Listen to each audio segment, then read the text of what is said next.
5,000 लोग बैठे।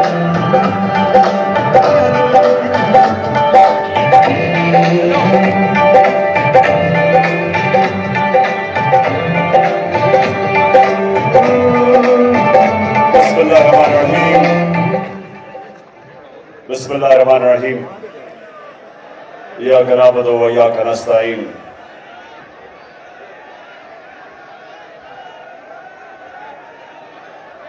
पिंडी के ओहदेदारों, आराम से बैठ जाओ। बड़ी जरूरी बात करनी है मैंने आपसे। आराम से बैठ जाओ।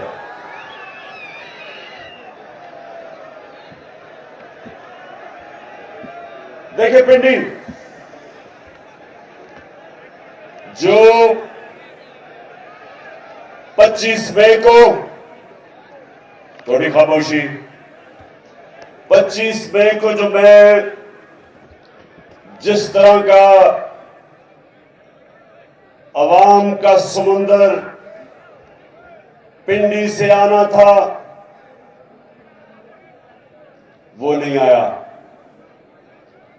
जो मैं अपने पिंडी के टाइगरों से उम्मीद लगा के बैठा था, मुझे अफसोस से कहना पड़ता है कि उस तरह मेरी पिंडी की टीम नहीं निकली। और मैं आप उसको वजह बताता हूं, और इसके बाद जब मैं खत्म करूंगा मैंने भी आपसे एक ओहद लेना है। देखें, जलसे में अवाम चल के आती है।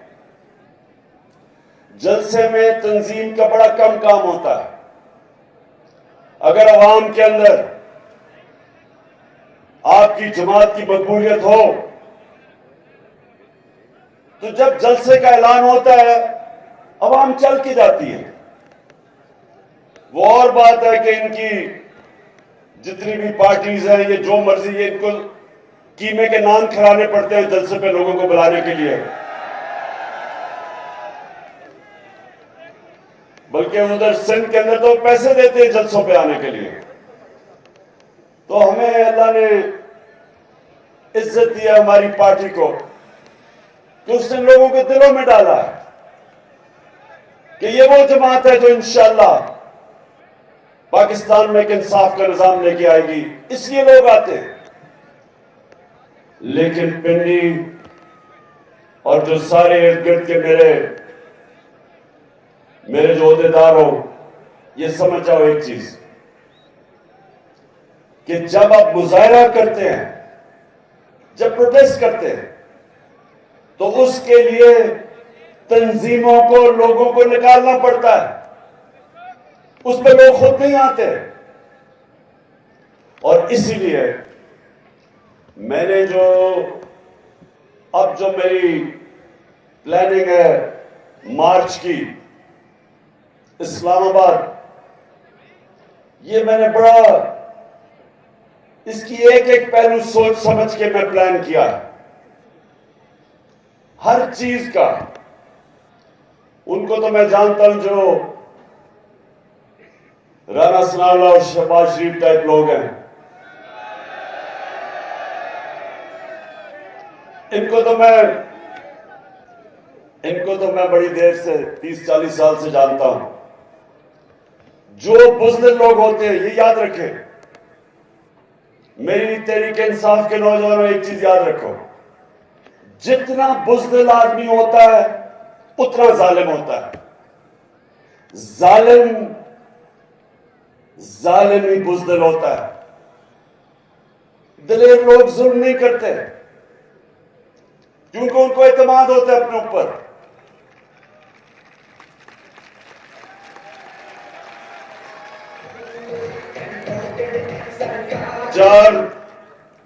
चार दफा इन्होंने मेरे खिलाफ लॉन्ग मार्चेस की। मेरे 3.5 साल में 4 दफा इन्होंने लॉन्ग मार्च की। एक दफा मरियम बीबी ने कोशिश की, वो रास्ते में ही खत्म हो गई जीटी रोड पे, क्योंकि वो इसलिए खत्म होगी क्योंकि कीमे के नान ही खत्म हो गए। दूसरी मार्च काम पे डालने वाली बिलावल ने की, और वो डी चौक में भी पहुंच गया। कोई कंटेनर नहीं रखा उसको रोकने के लिए, किसी के ऊपर एफआईआर नहीं की, और 2 दफा मार्च की डीजल साहब ने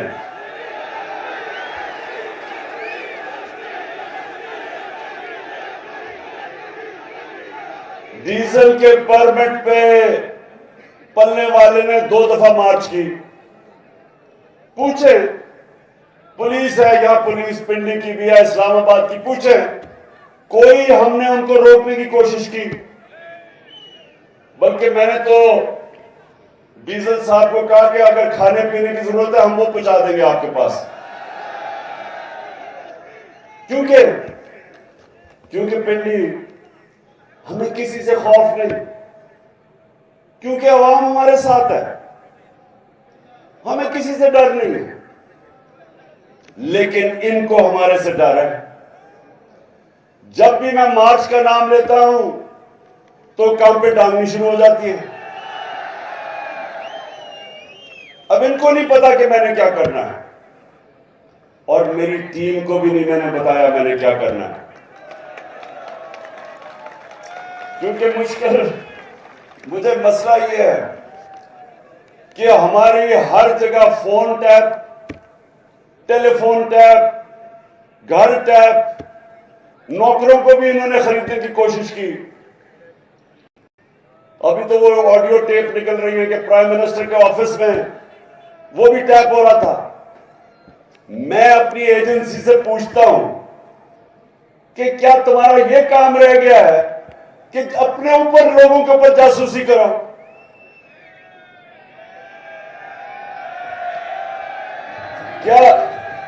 क्या आपका यह काम रह गया है कि जोड़ तोड़ करो कि किसको अब लेके आना और किसको गिराना है?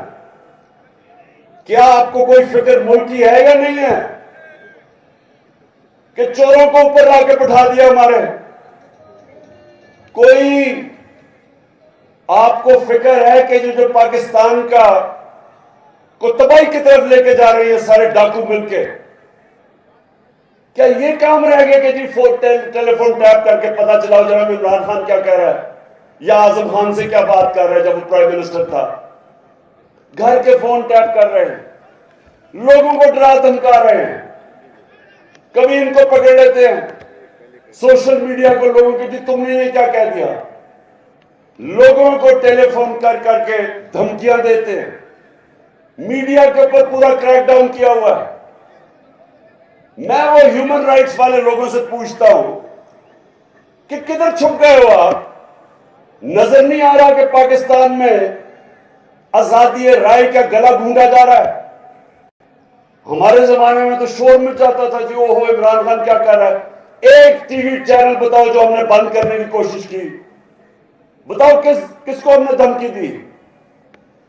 यहां वो अरशद शरीफ मुल्क छोड़ के बाहर भागा हुआ अपनी जान बचा के, उधर साबिर शाकिर वो मुल्क से बाहर बैठा हुआ है, और वो लोग जो मुहिब वतन समझे जाते हैं,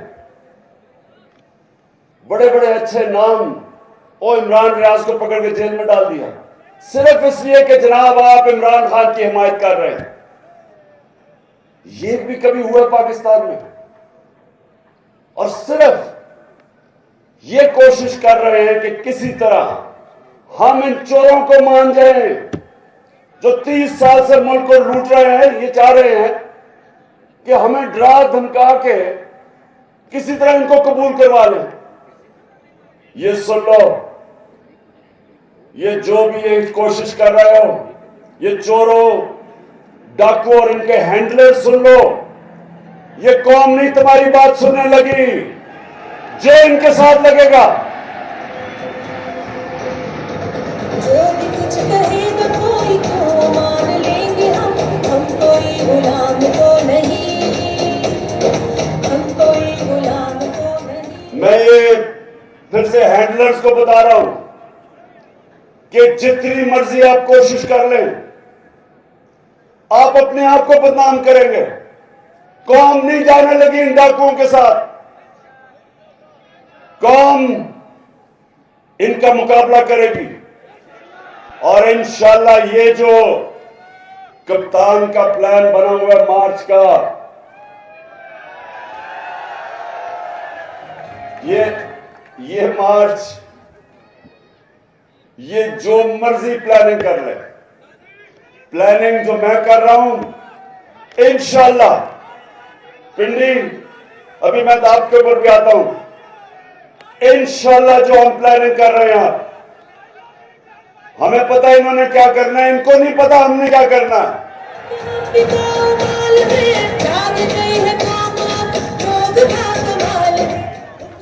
अब अच्छा पिंडी में अभी तो आपको जो आज मैंने आप सबको अहदेदारों को इकट्ठा किया है, मैंने भी आपकी ड्यूटीज लगानी है।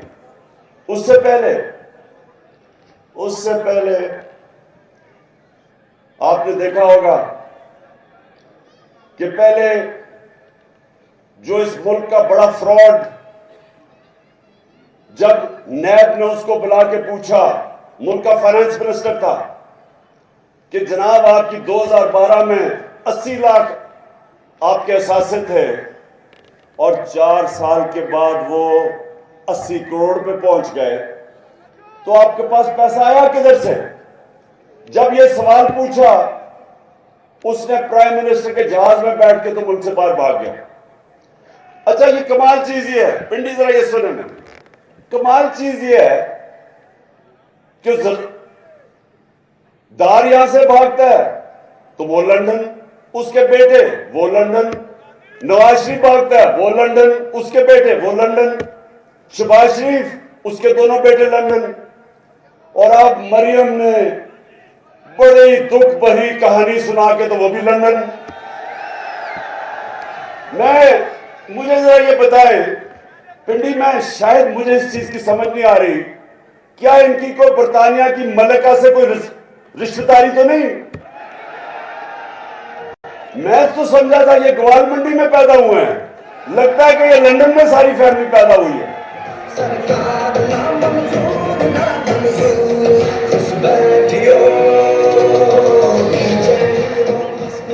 और मजेदार बात यह है कि वो जनाब लंदन में बैठ के अभी बाप बेटी ने प्रेस कॉन्फ्रेंस की है कि जी हमारे से बहुत बड़ा जुल्म हो गया, हमें जनाब हमारे पे नाजायज केसेस हो गए, हमारे से जी इंतकामी कार्रवाई ली गई। तो मैं इनसे सवाल पूछता हूं कि इसका मतलब आप समझते हैं कि हमारी अदलिया ने गलत फैसला किया था? और मैं दूसरा सवाल पूछता हूं कि वो कौन सी पावर थी? हम तो इख्तियार में भी नहीं थे तब, केसेस तो आपके हुए जब नून लीग पावर में थी। तो किसने आपसे जुल्म किया है? क्या ये आप पाकिस्तान की अदलिया के ऊपर इशारा कर रहे हैं या पाकिस्तानी एस्टेब्लिशमेंट पे कर रहे हैं?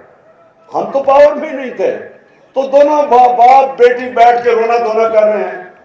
एक सवाल का जवाब दे दें आप दोनों कि ये जो अरबों रुपए के 4 महलात हैं लंदन के अंदर, एक सवाल का ये कौम जवाब मांग रही है 6 साल से, को पैसा किधर से आया ये खरीदने के लिए? मान तो गए हैं कि हमारे हैं। तो जब आपके 4 महंगे तरीन लंदन के इलाके में 4 महलात हैं, तो ये आज तक जवाब क्यों नहीं दे सके कि पैसा किधर से आया? मेरे पे उन्होंने केस किया कि इमरान खान का लंदन में फ्लैट था, मुझे अदालत लेके गए, 10 महीने अदालत में जो इन्होंने मेरे से सवाल पूछा मैंने बताया। मैं तो कोई मुल्क का पब्लिक ऑफिस होल्डर नहीं था, ना मैं एमएनए था, ना वजीर था, ना वजीर आजम। तो मेरे से जो सवाल पूछे, मैं तो क्रिकेट खेलता था, सबको पता था। जब मैंने वो फ्लैट खरीदा, मैं तो काउंटी क्रिकेट खेलता था बरतानिया में। उसके बावजूद एक एक जवाब दिया मैंने अदालत में कि किधर से मेरे पास पैसा आया। खरीदा कब, बेचा कब, पाकिस्तान पैसा बैंकों के जरिए लेके आया। अगर क्रिकेटर जवाब दे सकता था तो नवाज शरीफ तो मुल्क का 3 दफा प्राइम मिनिस्टर था, ये क्यों नहीं जवाब दे सकता?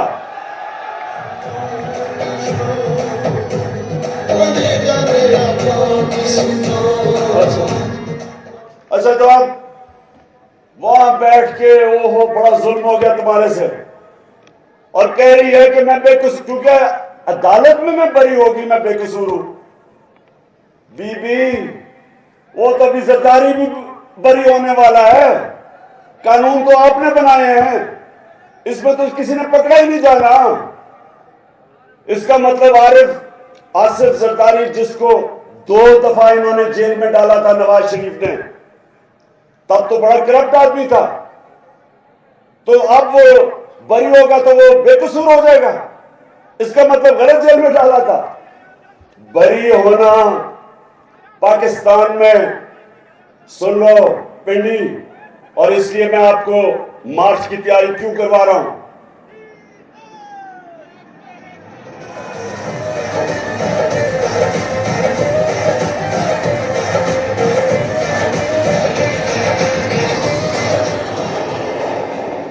बेटी, इस वक्त जो इन्होंने कानून बना दिया, जो पाकिस्तान का ताकतवर डाकू होगा वो बरी हो जाएगा, वो पाकिस्तान के इंसाफ का निजाम में पकड़ा ही नहीं जा सकता, जिसको व्हाइट कॉलर क्राइम कहते हैं। इन्होंने नैब के अंदर वो तब्दीलियां कर दी हैं कि आज मैं ताकतवर हूं, मैं पैसा चोरी करूं पाकिस्तान से, हुंडी वाले से बाहर भिजवा दूं, कोई मुझे नहीं पकड़ सकता। इन्होंने कानून ही ऐसे बना दिए हैं। और कभी किसी मुल्क में नहीं हुआ कि असेंबली में बैठ के कानून बनाए जो उनको ही बचा रहे हैं। हर कानून बचाया कि इसके जो अमेंडमेंट किया नैब में, उसमें किसी में जरदारी बच रहा है, किसी में नवाज शरीफ, किसी में शायद खाकान अब्बासी, किसी में जो बाकी इनके सारे हैं। और कौन फंसेगा? सिर्फ बेचारे गरीब लोग पाकिस्तान में जेलों में जाएंगे। अब ये इन्होंने किया, और ये जो निजाम है, समझ जाओ कि अगर ये चल गया, इस मुल्क का कोई मुस्तकबिल नहीं है, आपके बच्चों का कोई मुस्तकबिल नहीं है इस निजाम में। क्योंकि मेरे नबी सल्लल्लाहु अलैहि वसल्लम ने बहुत पहले 1500 साल पहले कह दिया था कि जो कौमें छोटे चोरों को जेल में डालती हैं और बड़े डाकुओं को नहीं पकड़ती, वो तबाह हो जाती हैं।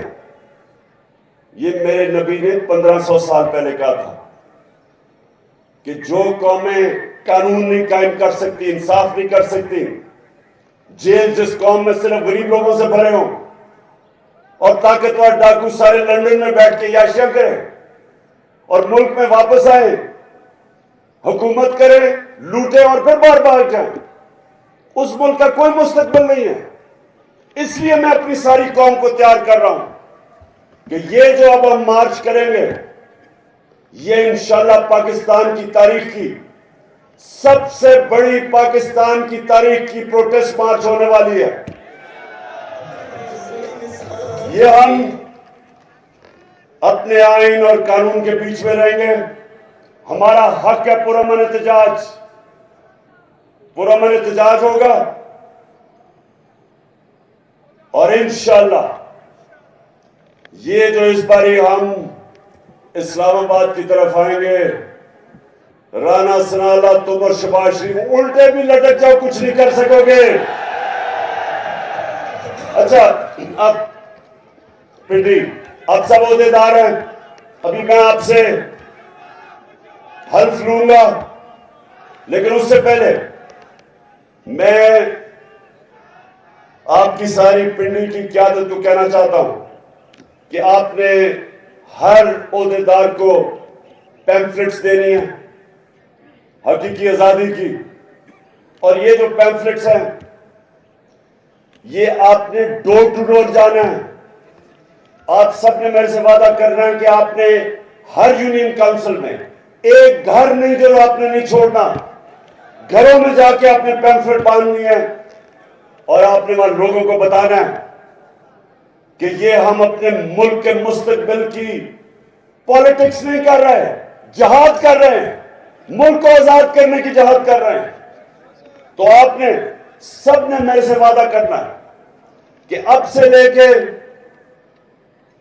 थोड़ी देर में मैं कॉल दूंगा, अब से लेके कॉल तक आपने हर रोज अपने यूनियन काउंसिल के एक घर कवर करना है, एक डोर टू डोर जाना है। और मैं अपनी ख्वातीन को भी कह रहा हूं कि आपने भी सब ने पूरा प्रोग्राम बना के कोई इलाका नहीं छोड़ना आपने। और आप हैरान होंगे, लोग आपकी इंतजार कर रहे हैं, कौम तैयार बैठी है, आपकी मुंतजर है। वो चाहते हैं कि पार्टी की तंजीम उनको लीडरशिप दे और वो लीडरशिप आपने देनी है।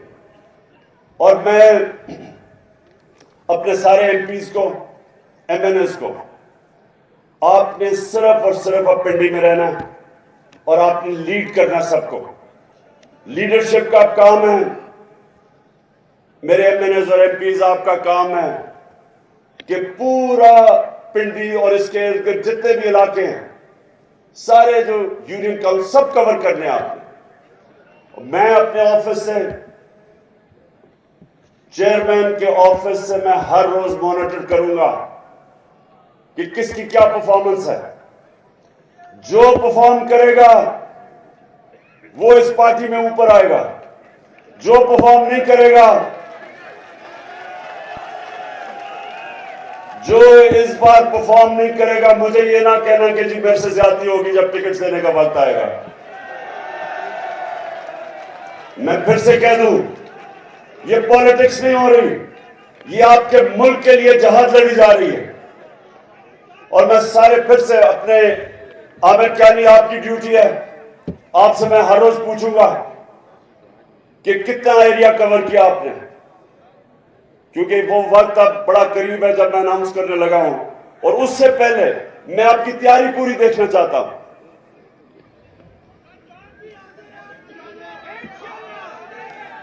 अभी तक मुझे इंशाल्लाह आपकी जानों की जरूरत नहीं पड़ेगी, आपकी मेहनत की जरूरत पड़ेगी, सबने मेहनत करनी है। और सिर्फ अब हम एक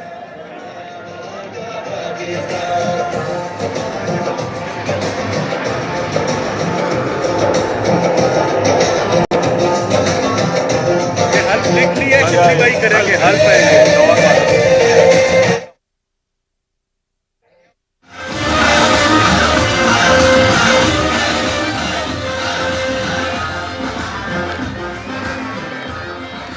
अच्छा जी, आप सारे खड़े हो जाएं, क्योंकि अब एक पहले आपने हल्फ लिया था तंजीम का, अब आप मेरे साथ हल्फ ले रहे हैं, जो हम अब जहाद लड़ने जा रहे हैं। शिबली जी सर, हाथ ऊपर। मैं अल्लाह को हाजिर नाजिर जानकर, अल्लाह को हाजिर नाजिर जान के ये हल्फ उठाता हूँ ये हल्फ उठाता हूँ कि मैं पाकिस्तान के आईन की मैं पाकिस्तान के आईन की हमेशा पासदारी करूँगा, हमेशा पासदारी करूंगा। और ये कि मैं इस हकीकी आज़ादी के लिए, इस हकीकी आजादी के लिए अपने लीडर इमरान खान के साथ इस जहाद में उस वक्त तक खड़ा रहूंगा जब तक हकीकी आज़ादी हासिल नहीं कर लेते। हकीकी आजादी हासिल नहीं कर सकते। अल्लाह हम सबका हामी और नासिर हो। अल्लाह हम सबका हामी और नासिर हो। शुक्रिया। अच्छा पिंडी, अभी आपने हल्फ लिया ऊपर वाले के सामने, आपने मुझे मायूस नहीं करना और मेरी अब आपसे इंशाल्लाह मुलाकात होगी मार्च के ऊपर। पाकिस्तान जिंदाबाद।